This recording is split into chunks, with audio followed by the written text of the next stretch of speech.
First time, kimchi. Kimchi paste. This is just water, rice, flour, and a little bit sugar, pampalasa. Bawang, sibuyas, ginger, at peras. Pinalagyan ko na din kay Daddy yan ng patis.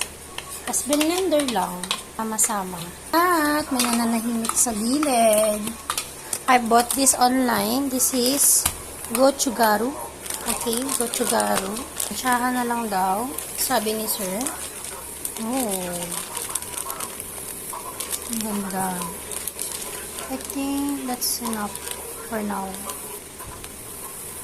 Oh, wow. Imimix na ni Daddy. Okay. Dagdagan na lang ng gochugaru kapag kulang yung anghang.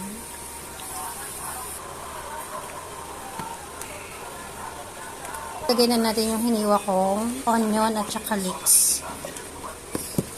Yung cabbage natin ay naibabad ko ng 1 oras sa asin. Medyo hindi na siya. This is like a kimchi but cucumber kimchi. Ayan. Ganyan siya. Tikman mo kung pwede na yung lasa niya. Ayan. Na-adjust na ang taste.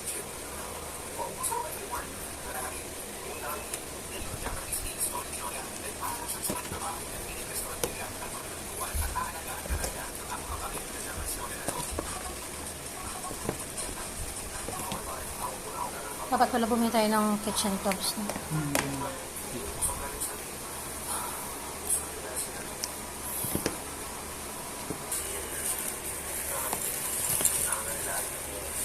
Huwag natin siya siguro kung saan.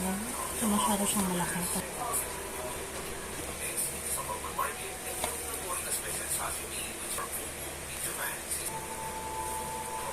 Ganyan lang kaunti siguro.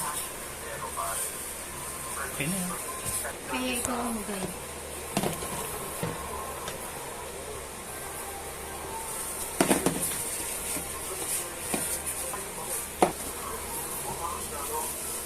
Siyempre parang gusto kita nang bawasan ito.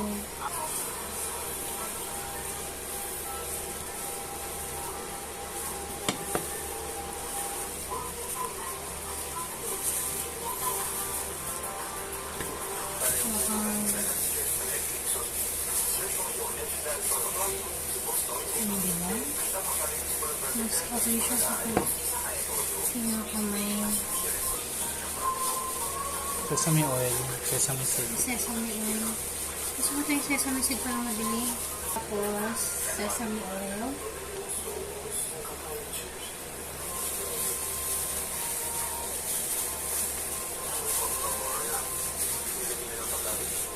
Matamis ang ham.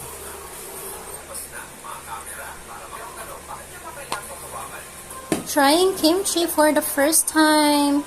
This is cabbage kimchi na may onion leeks and carrots. And ito na ang cucumber kimchi. I tried it. Ang difference lang ng dalawang to, ito, I didn't put sesame oil in it. At ito ay medyo matamis at may sesame oil. Ayan, so cucumber kimchi for the first time.